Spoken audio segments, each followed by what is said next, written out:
First of all, just talk to me about your experiences when you first found out that you had the virus. Well, for my first experience of it, or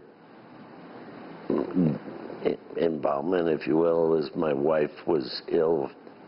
She got ill about 5 or 6 days after she got back from Wuhan, and I ended up taking her to the hospital 2 days after she started feeling symptoms.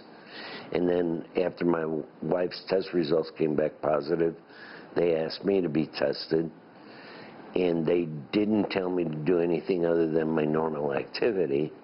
So I continued to work, and then 5 days after that, after I got tested, I was found to be positive, but I also had other medical conditions that were of high risk. Events took a dramatic turn when Tom's toddler grandson, Kai, ran a high fever. I love that little guy. It would never do anything to hurt him.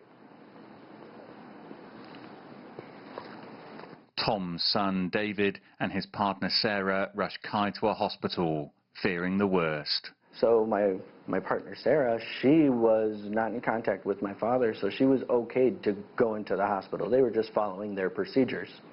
So when I drove them to the hospital, they took her and Kaya out of the car and told me to stay in and go home. That was the hardest part of everything for me. I was also already worried about my dad.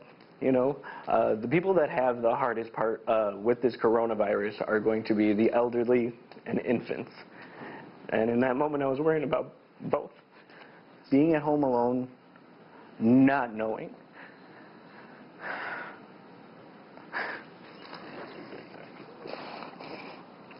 I'd call my partner, Sarah, and she'd try to video chat with me so I could see my son, and he'd start crying. I'd start crying. We'd have to get off the phone just so she could take care of him. So I wasn't really able to get updated during that first day. That was definitely my lowest point. When you found out that Kai didn't test positive for the coronavirus, try and sum up your feelings at that point. Oh my gosh, I was so excited. I mean, pounding on the glass window, hey, we can go, just call the CDC, they called us already, get in touch with whoever you need to, we're ready to go home. It was a really tough stay, and leaving was so happy. I mean, just so happy.